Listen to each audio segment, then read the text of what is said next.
नमस्कार, मैं भूदेव शर्मा आपको आज प्रश्नवाचक सर्वनाम के बारे में बता रहा हूँ। आपका लेसन पद परिचय के संदर्भ में प्रश्नवाचक सर्वनाम। तो देखिए, प्रश्नवाचक सर्वनाम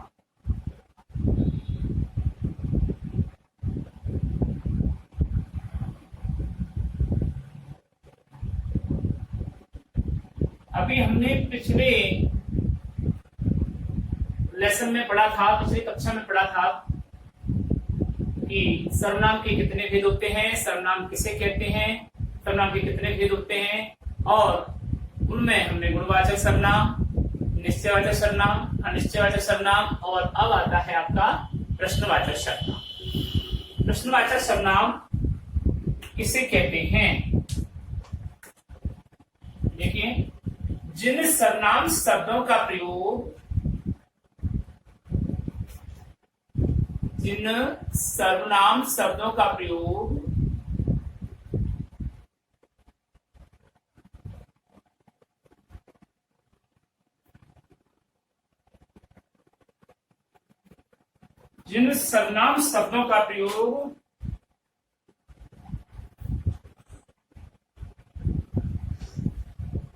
प्रश्न करने के लिए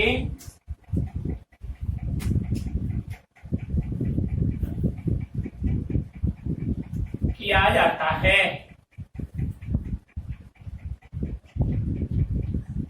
जिन सर्वनाम शब्दों का प्रयोग प्रश्न करने के लिए किया जाता है उन्हें प्रश्नवाचक सर्वनाम कहते हैं।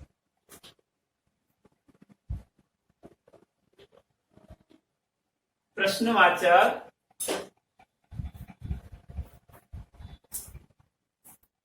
सर्वनाम कहते हैं।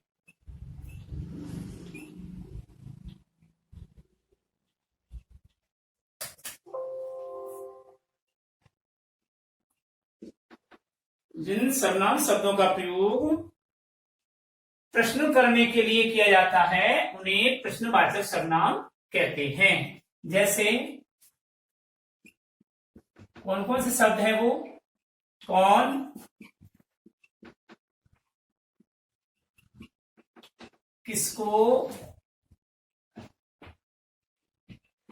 कैसे, कहां, कब इत्यादि। ये सर्वनाम शब्द हैं, ये वाले। ठीक है, उदाहरण देखिए।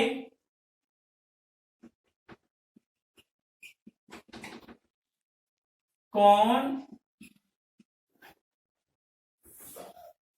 विद्यार्थी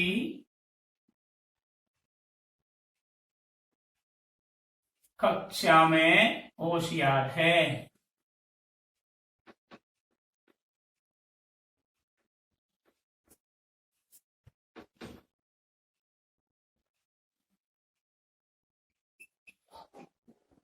प्रश्नवाचक चिन्ह।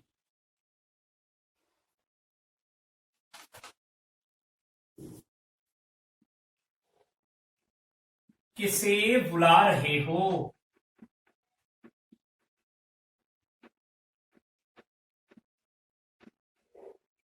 अब ध्यान दीजिए, यहां कौन शब्द, किसे शब्द, ये दोनों प्रश्न करने के लिए प्रयुक्त हुए हैं, इसलिए यहां पर क्या है? प्रश्नवाचक सर्वनाम हुआ। आइए अगला उदाहरण। तुम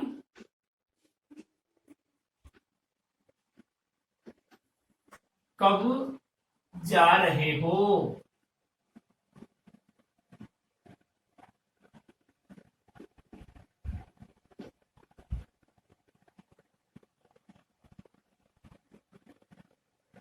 लॉकडाउन कब तक चलेगा?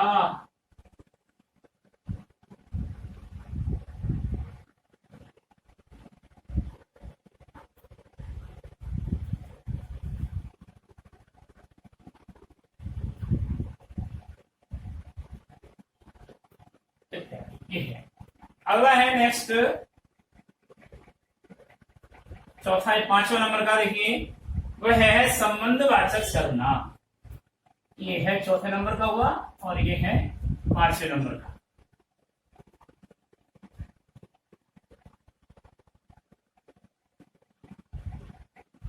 संबंधवाचक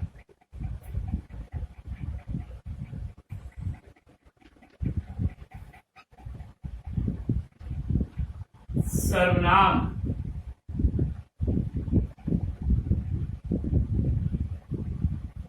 संबंधवाचक सर्वनाम में देखिए,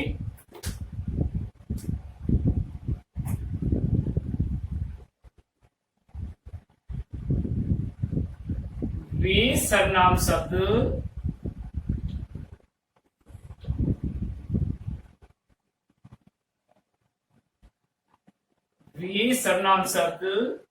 जो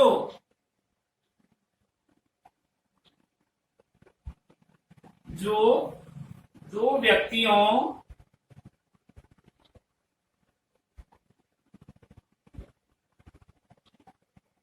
या दो वस्तुओं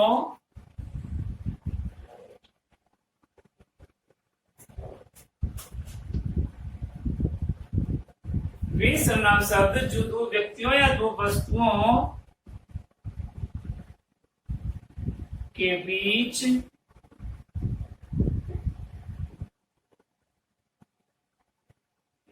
संबंध प्रकट करने के लिए प्रयुक्त किए जाते हैं।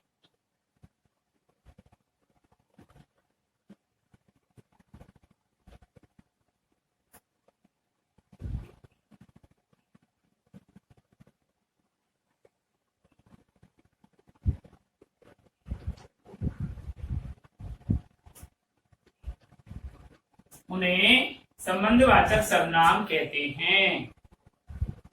उन्हें संबंधवाचक सर्वनाम कहते हैं।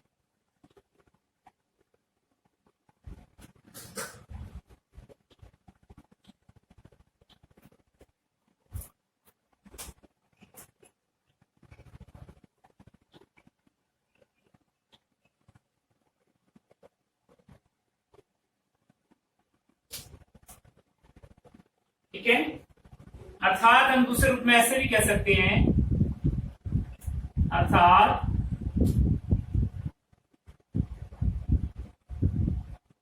दो व्यक्तियों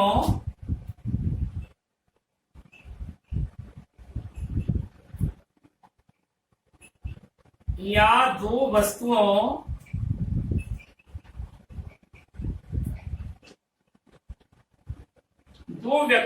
या दो वस्तुओं के संबंध को सूचित करने वाले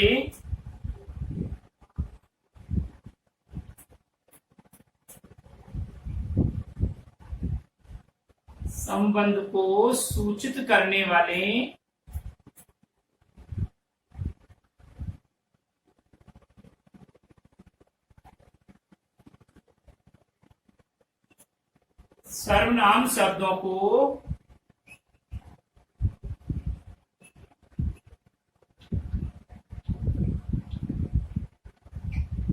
संबंधवाचक सर्वनाम कहते हैं।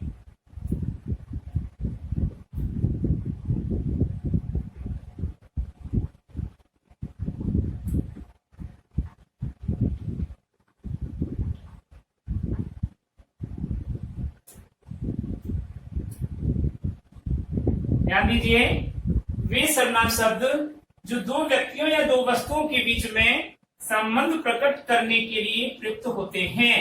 ठीक है, उन्हें संबंधवाचक सर्वनाम कहते हैं। अगर ये किसी के समझ में नहीं आ रहा, मैंने अर्थात करके लिखा कि दो व्यक्तियों या दो वस्तुओं के संबंध को सूचित करने वाले सर्वनाम शब्दों को संबंधवाचक सर्वनाम कहते हैं। Inverted commas close. ठीक है, जैसे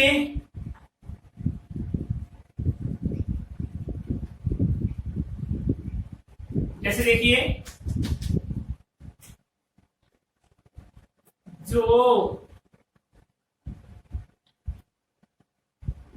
जिसने,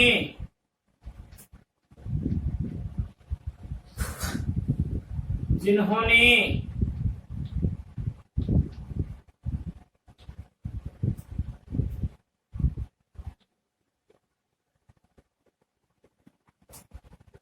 जिससे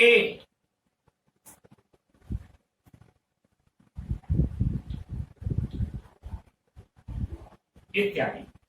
ये है आपके संबंधवाचक सर्वनाम, यानी कि ये शब्द दो वस्तुओं या दो व्यक्तियों, दो संज्ञाओं के बीच में क्या करते हैं, संबंध स्पष्ट कराते हैं, इसलिए इन्हें सर्वनाम शब्द कहते हैं और वह संबंधवाचक सर्वनाम शब्द कहते हैं।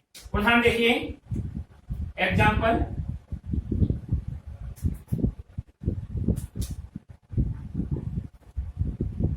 जो परिश्रम करेगा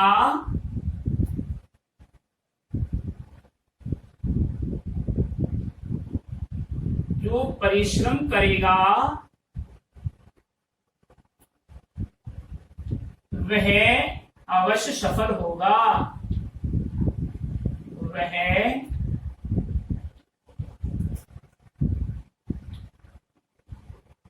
अवश्य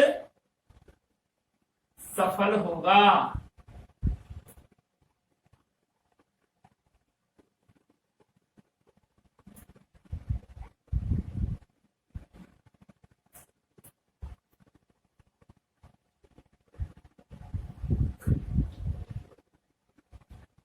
जो परिश्रम करेगा वह अवश्य सफल होगा, यानी कि इस जो का संबंध, परिश्रम करने वाला जो व्यक्ति है उसका संबंध वह से है। यानी दो व्यक्तियों के बीच में ऐसे जो कनेक्टिव होते हैं उन्हें हम संबंधवाचक सर्वनाम कहते हैं। ठीक है, और उदाहरण देख लीजिए,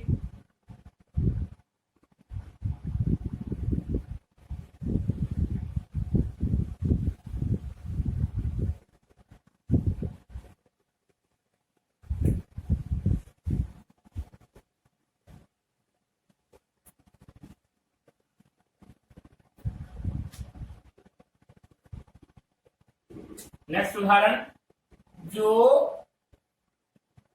झूठ बोलता है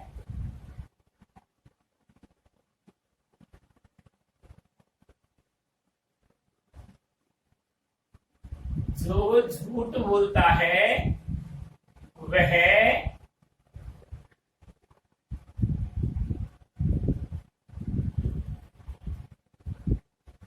जो झूठ बोलता है वह कभी भी आगे नहीं बढ़ सकता।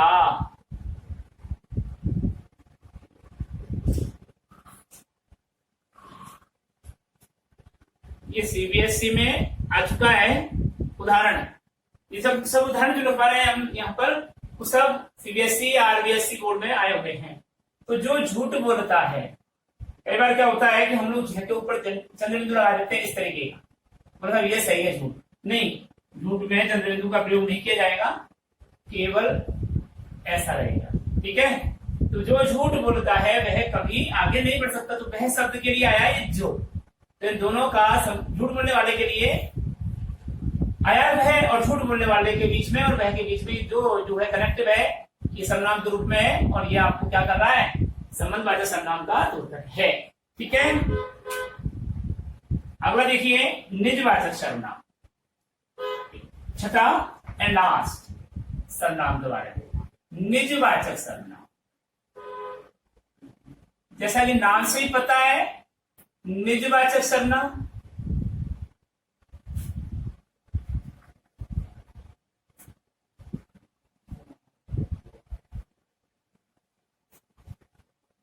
निजवाचक सर्वनाम। ठीक है, तो इसमें देखिए आप, जिस सर्वनाम का प्रयोग करता, जिस सर्वनाम का प्रयोग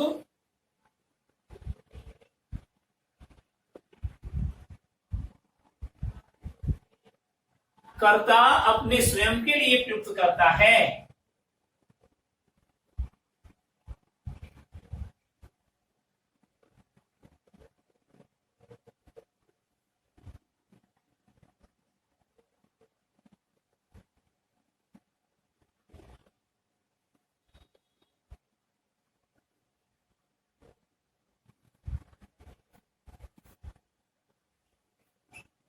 जिस सर्वनाम का प्रयोग कर्ता अपने स्वयं के लिए करता है उसे क्या कहते हैं? निजवाचक सर्वनाम कहते हैं। उसे निजवाचक सर्वनाम कहते हैं।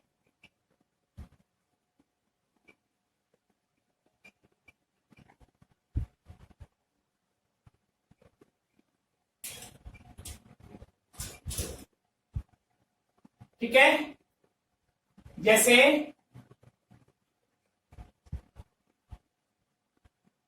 जिस सर्वनाम का प्रयोग कर्ता अपने स्वयं के लिए प्रयोग करता है उसे निजवाचक सर्वनाम कहते हैं। ठीक है, उदाहरण देखिए, जैसे देखिए,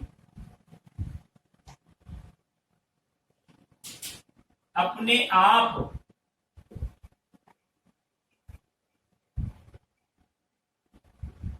स्वयं इत्यादि।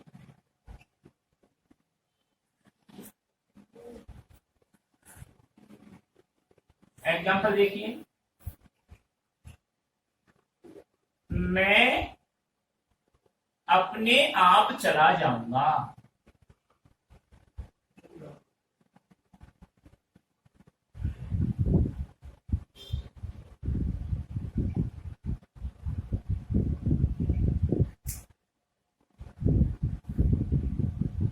मैं अपने आप चला जाऊंगा।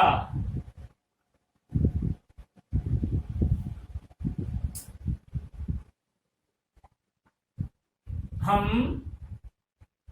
स्वयं पढ़ लेंगे।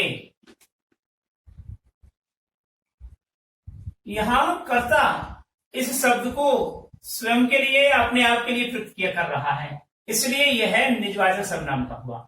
स्वयं यह निजवाचक सर्वनाम का हुआ।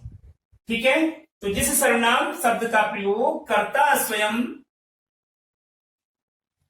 यहां कर्ता दो बार आ गया, जिस सर्वनाम शब्द का प्रयोग कर्ता स्वयं अपने स्वयं के लिए करता है उसे निजवाचक सर्वनाम कहते हैं।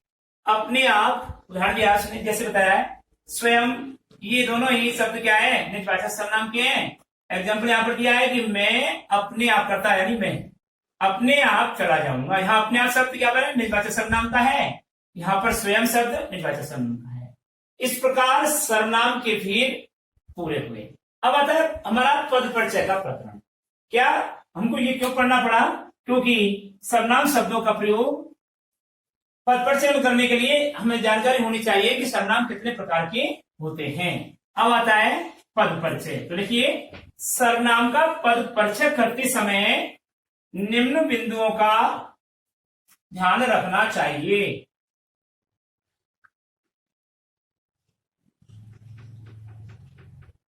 सर्वनाम का पद परिचय,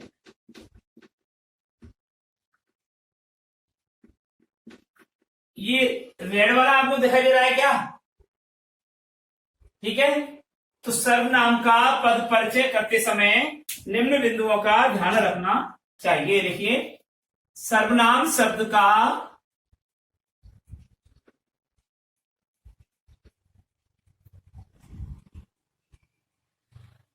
पद परिचय करते समय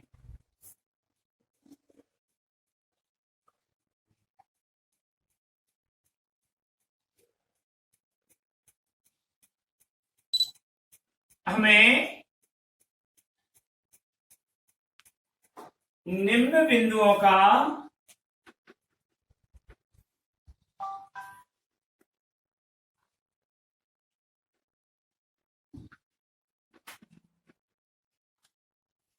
उल्लेख करना चाहिए।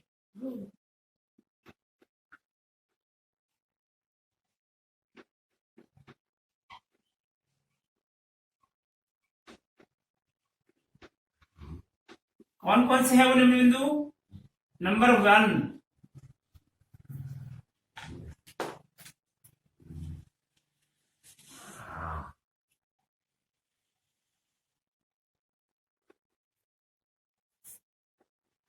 पहला बिंदु है सर्वप्रथम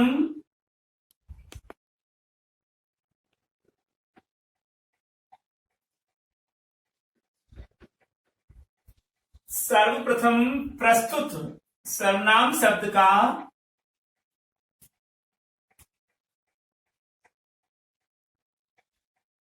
या सर्वनाम पद का सर्वनाम भेद बताना चाहिए।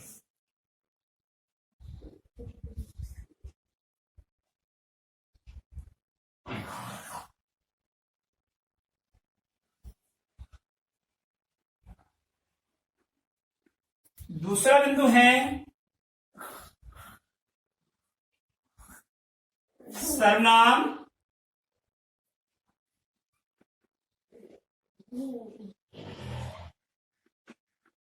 पद में प्रयुक्त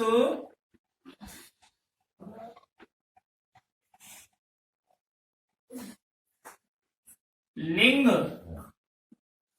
लिंग में मतलब पुल्लिंग या स्त्रीलिंग, लिंग का उल्लेख करना चाहिए।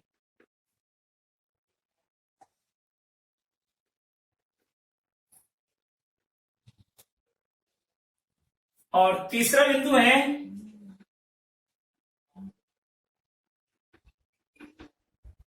सर्वनाम पद में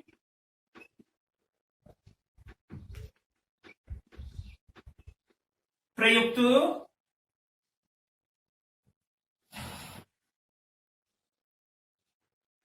वचन, वचन का मतलब एक वचन या बहुवचन, वचन का या वचन को स्पष्ट करना चाहिए।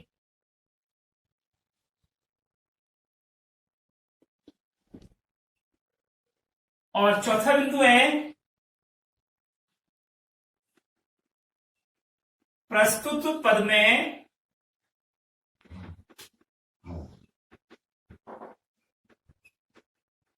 प्रयुक्त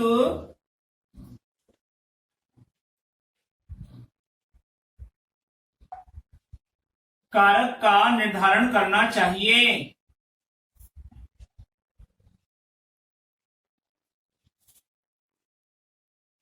कारक का निर्धारण करना चाहिए। और अंतिम पांचवा बिंदु है सर्वनाम पद में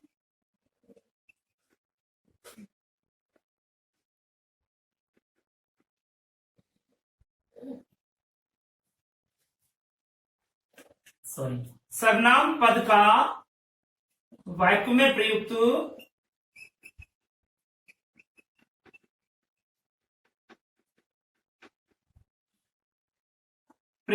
क्रिया से संबंध स्पष्ट करना चाहिए।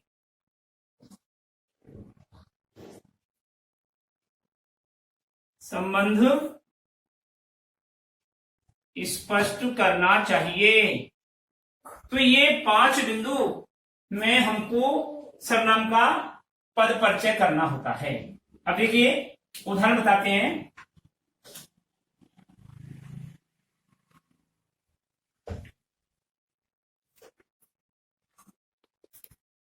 देखिए अब हमने 5 बिंदु पढ़े कि सर्वनाम शब्द का पद परिचय करते समय हमें निम्न बिंदुओं का उल्लेख करना चाहिए। सबसे पहले हमें सर्वनाम पद में सर्वनाम का भेद बताना चाहिए। दूसरा बिंदु बताया कि उसमें पुल्लिंग या स्त्रीलिंग लिंग निर्धारण करना चाहिए। तीसरा बिंदु बताया सर्वनाम पद में प्रयुक्त वचन का उल्लेख करना चाहिए। और चौथा बिंदु बताया हमने उसमें प्रयुक्त कारक का, कारक हमारे कर्ता कारक, कर्म कारक, करण, संप्रदान, अपादान, संबंध, अधिकरण, संबोधन, ये कारकों का उल्लेख करना चाहिए कि उस सर्वनाम पद में कौन सा कारक है और उस सर्वनाम का वाक्य में प्रयुक्त क्रिया से क्या संबंध है। ये 5 प्रकार की हमें क्या करना चाहिए, पद परिचय करना चाहिए शब्द का, तब जाकर के हमारा सर्वनाम पद का पद परिचय क्लियर होता है। तो देखिए हम ले लेते हैं उदाहरण।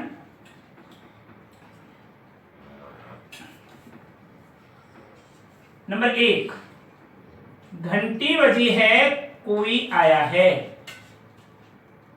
घंटी बजी है कोई आया है। अब इस वाक्य से 2 प्रकार के प्रश्न बनते हैं। एक तो बनता है रेखांकित पद का पद परिचय कीजिए, और उसने रेखांकित कर दिया। ठीक है, अब चूंकि हम सर्वनाम के संबंध में पढ़ रहे हैं इसलिए हम फिलहाल सर्वनाम शब्द के लिए रेखांकित करेंगे। ठीक है, रेखांकित कर दिया। और दूसरा उसने दे दिया कि सर्वनाम पद छांटिए और सर्वनाम का पद परिचय कीजिए।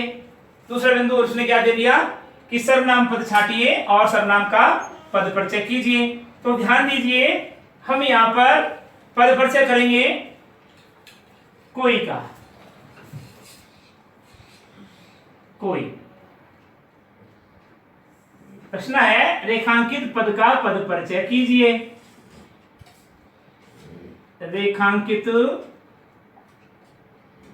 पद का पद परिचय कीजिए।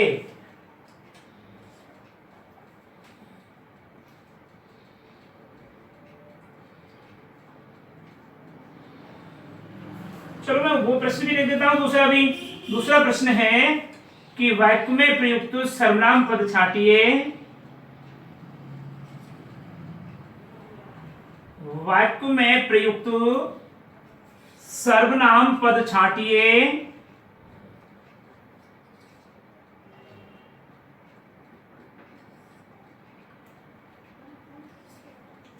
और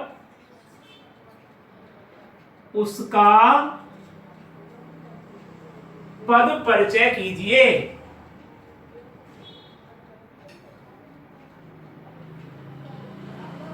पद परिचय कीजिए, बात दोनों ही है। अब हम दोनों का ही मिला करके और कर देते हैं यहां पर पद परिचय। देखिए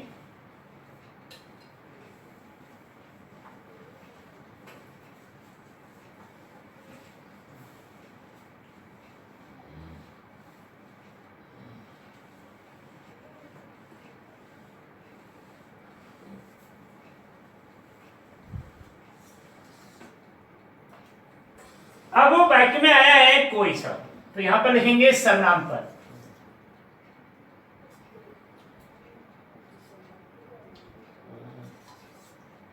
सर्वनाम पद क्या है?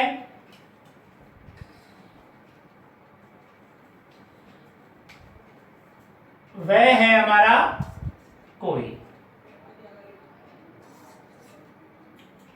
ठीक है, कोई सर्वनाम पद है। फिर इसका लिखेंगे हम पद परिचय।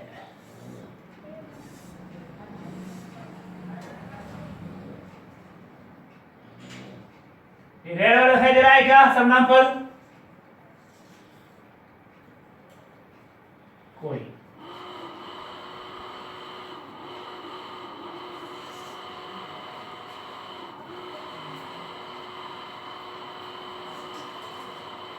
नंबर पहला बिंदु, यह पद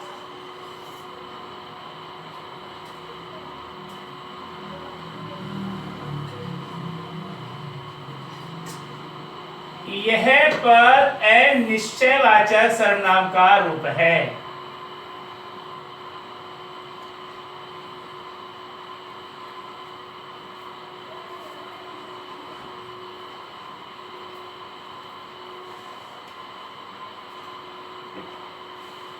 अनिश्चयवाचक सर्वनाम का रूप है।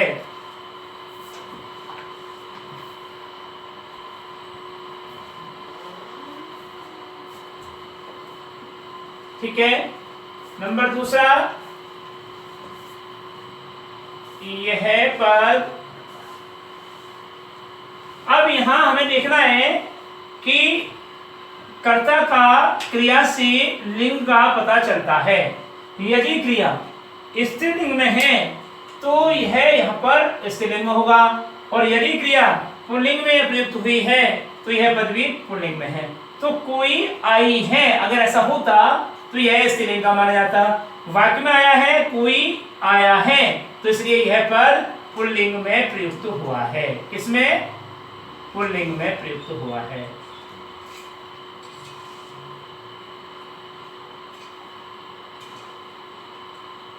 पुल्लिंग में प्रयुक्त हुआ है।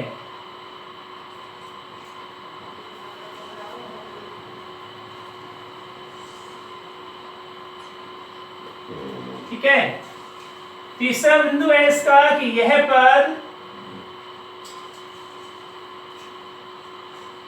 अब वचन, अगर यहां तक कोई आए हैं तो बहुवचन हो जाता, अब यहां पर कोई आया है तो एक वचन का हुआ, तो ये एक वचन में प्रयुक्त हुआ है।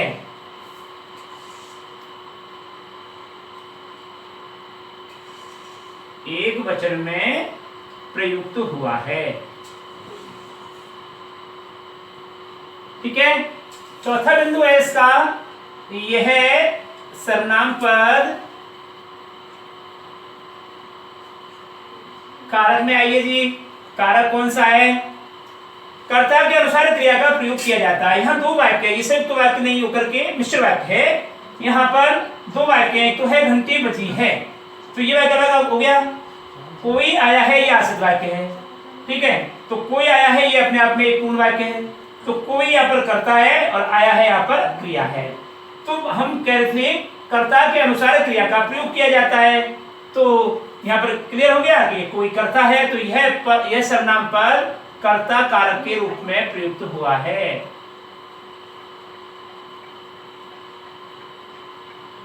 कर्ता कारक के रूप में प्रयुक्त हुआ है।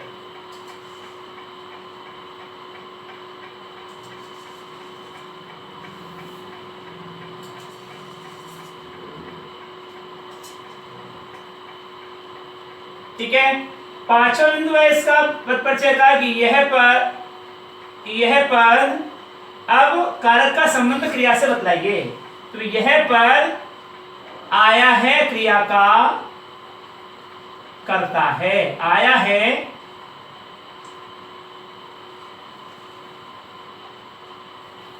क्रिया का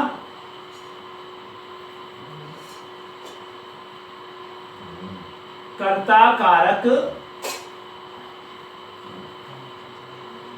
के रूप में प्रयुक्त हुआ है। आया है क्रिया के कर्ता कारक के रूप में प्रयुक्त हुआ है।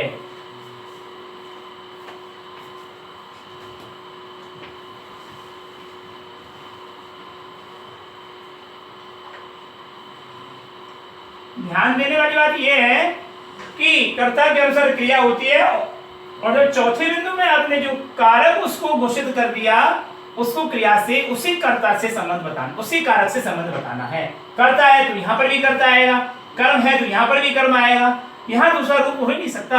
तो ये चौथा और पांचवा बिंदु एक ही बिंदु के पूरक हैं। ठीक है, तो इस प्रकार से अच्छा दूसरे रूप में हम इसको पद परिचय ऐसा भी कर सकते हैं। लिख दिया हमने पद परिचय, पद परिचय, पद परिचय में कर दिया कोई। अब कोई को अंडरलाइन किया, कोई को अंडरलाइन किया, लिख दिया साहब हमने कि सबसे पहले वाला बिंदु क्या था हमारा कि अनिश्चयवाचक सर्वनाम का रूप है। तो अनिश्चयवाचक सर्वनाम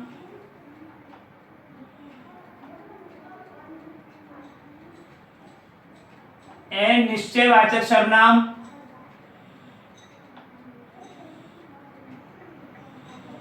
कोमा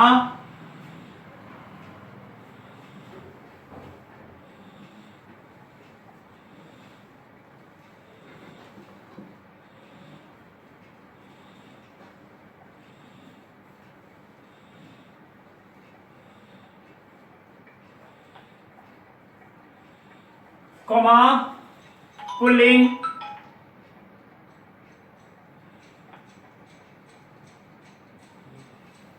कोमा एक वचन कोमा कर्ता कारक कोमा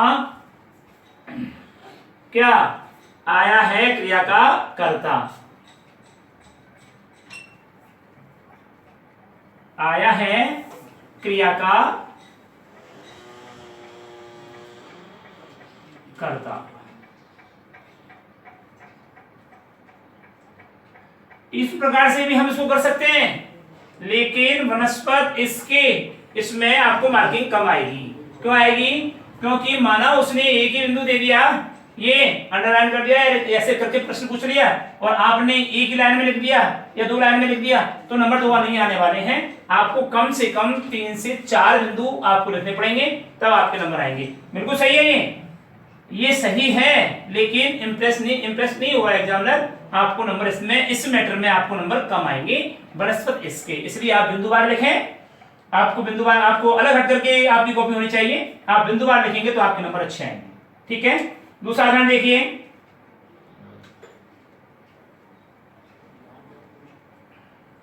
हम देहरादून घूमने गए। दूसरा उदाहरण है एग्जाम्पल नंबर 2, हम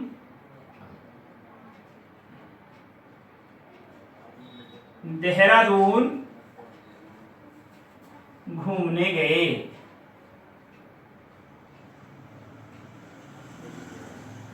अब आइए, ये मैंने आपको उसमें कर्ता क्रिया में भी, उसमें संज्ञा में पढ़ाया था कि संज्ञा का पद परिचय बताइए। अब इसमें संज्ञा शब्द दूसरा है और सर्वनाम शब्द दूसरा है। तो देखिए, अगर हम नाम लेते कि मोहन, सोहन, दिनेश और मैं देहरादून घूमने गए, तो हम के स्थान पर जो नाम आया वो सब संज्ञा थे। अगर हम ये कहते कि मैं, मम्मी, पापा, भैया देहरादून घूमने गए, तो ये भी संज्ञा होती, सर्वनाम नहीं आया, यहाँ पर नाम नहीं आया। अब हमने उन सब के लिए एक शब्द लिख दिया हम, तो संज्ञा के स्थान पर प्रयुक्त होने वाला शब्द सर्वनाम कहलाता है। तो ये सर्वनाम शब्द हुआ। देहरादून यहाँ पर पर्टिकुलर क्या है, स्थान का नाम है, स्थान विशेष, वस्तु विशेष, प्राणी विशेष के नाम का बोध कराने वाली संज्ञा को व्यक्तिवाचक संज्ञा कहते हैं। तो ये व्यक्तिवाचक संज्ञा का रूप हो गया। ये संज्ञा के स्थान पर प्रयुक्त हुआ, यानी जाने वालों का नाम ने लेकर के हमने एक शब्द में प्रयोग कर दिया हम। ठीक है, तो यहां पर हम शब्द क्या हो गया, पद परिचय किसका करना है हमको, सर्वनाम का। इसलिए हम पर अंडरलाइन करेंगे और लिखेंगे रेखांकित पद का पद परिचय कीजिए। रेखांकित पद का पद परिचय कीजिए। यह भी बोर्ड का उदाहरण है। मेरे एक भी उदाहरण आपको बिना सीबीएसई और आरबीएसई बोर्ड के एक भी उदाहरण नहीं है। क्यों नहीं है, डल्ला हुआ मार्केट दे दिया साहब, ये उदाहरण आ गया। आप अगर पिछले पेपर देखेंगे तो आपको ये उदाहरण मिलेगा, आशुतोष ने हमें पढ़ाया ये उदाहरण मिलेगा, घंटी बजी है कोई आया है ये उदाहरण मिलेगा। ठीक है, अकबर, बीरबल अकबर के मंत्री थे ये उदाहरण मिलेगा। ये सब उदाहरण लिखवाता जा रहा हूं मैं आपको। तो हम देहरादून घूमने गए, तो हम का पद परिचय लिखेंगे।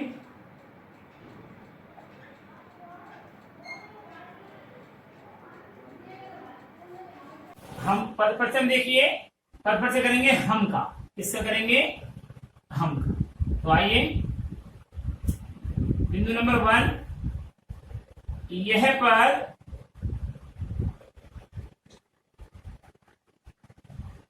उत्तम पुरुषवाचक सर्वनाम का रूप है।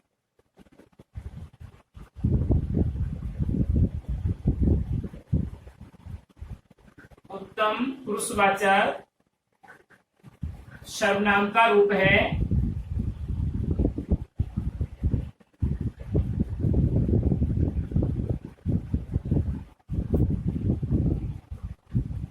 पॉइंट नंबर 2, यह पर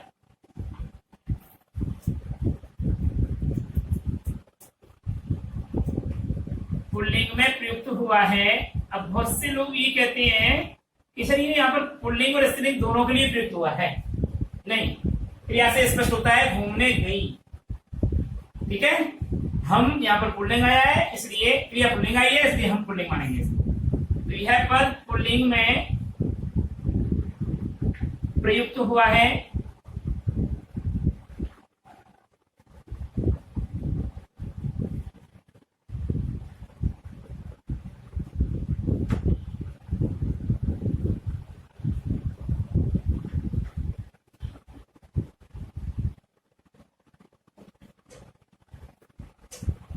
और तीसरा पॉइंट है इसका, यह पर बहुवचन में प्रयुक्त हुआ है। हम शब्द बहुवचन का है जी, बहुवचन में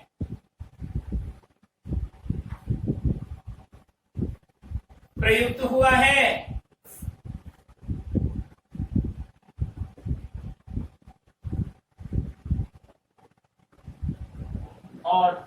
बिंदु है, यह पद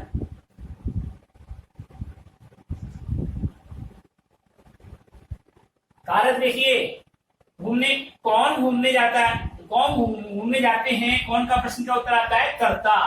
तो यह पद कर्ता कारक में प्रयुक्त हुआ है।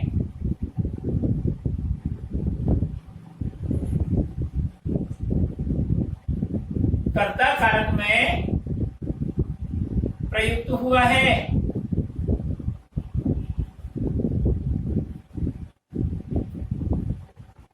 और लास्ट पॉइंट है, यह पर इसका घूमने गए क्रिया का, घूमने गए क्रिया की कर्ता कारक के रूप में प्रयुक्त हुआ है।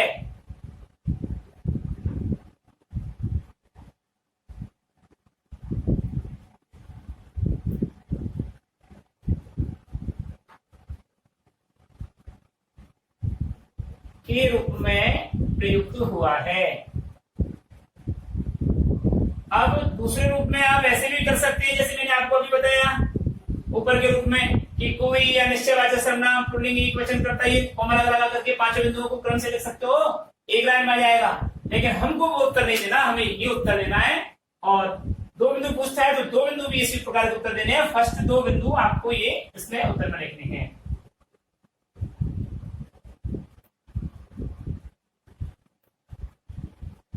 एग्जाम्पल नंबर 3,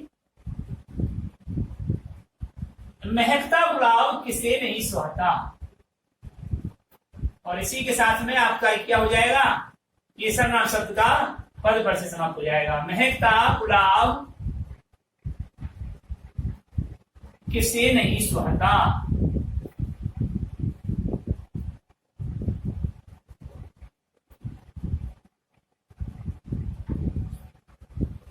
अब बातों को ढंग से देखिए, प्रश्नवाचक शब्द आ रहा है और प्रश्नवाचक चिन्ह आ रहा है, तो स्पष्ट हो गया कि यह सर्वनाम पद छाटिए और सर्वनाम का पद परिचय कीजिए, या रेखांकित पद का पद परिचय कीजिए। तो आप आइए यहाँ पर पद परिचय।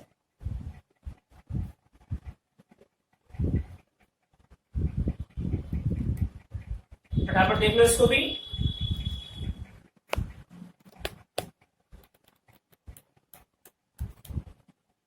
पद परिचय में देखिए, सबसे पहले हम लेंगे किसका पद परिचय करना है, किससे। ये शब्द का अंडरलाइन करेंगे। फिर नंबर 1 में लिखेंगे अब लगा के कि यह पद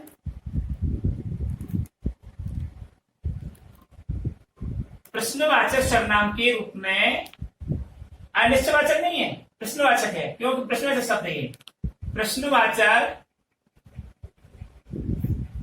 सर्वनाम के रूप में यह पद प्रश्नवाचक सर्वनाम के रूप में प्रयुक्त हुआ है।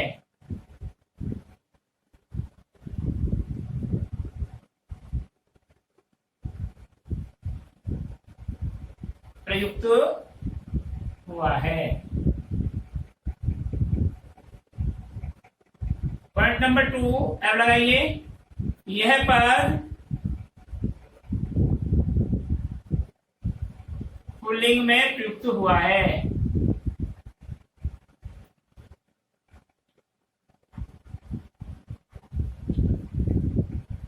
जब आप कंफ्यूज में हो और ऐसी चीजें स्पष्ट नहीं होती हैं, वहां हमेशा पुल्लिंग में डाल दिया करो, वहां पुल्लिंग माना जाता है।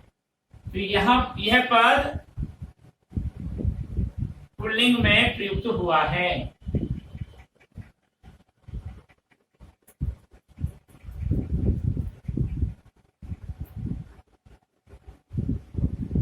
पॉइंट नंबर 3, यह पद वचन में आइए, किन्हें आता, तो यहां पर बहुवचन हो जाता, यहां पर किसी पर्टिकुलर एक वचन में। तो यह पद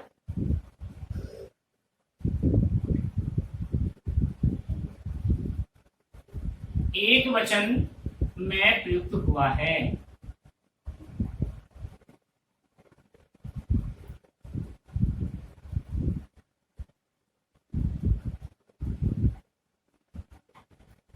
और पॉइंट नंबर 4, यह पद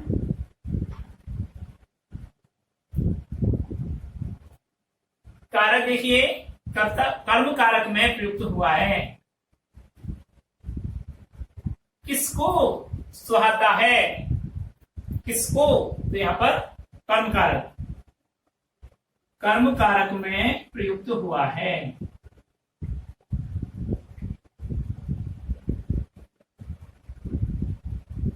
और अंतिम पॉइंट है इसका, यह पद क्या? सुहाता क्रिया का कर्म कारक के रूप में प्रयुक्त हुआ है।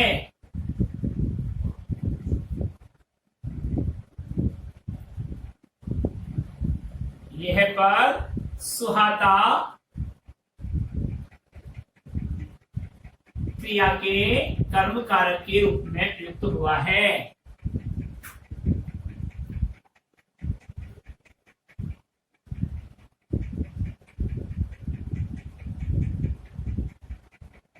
कारक के रूप में प्रयुक्त हुआ है। इसी के साथ ये हमारा सर्वनाम पद का पद परिचय समाप्त होता है। अगले लेसन में हम आपको क्रिया का पद परिचय पढ़ाएंगे और क्रिया के बारे में पढ़ाएंगे। नमस्कार।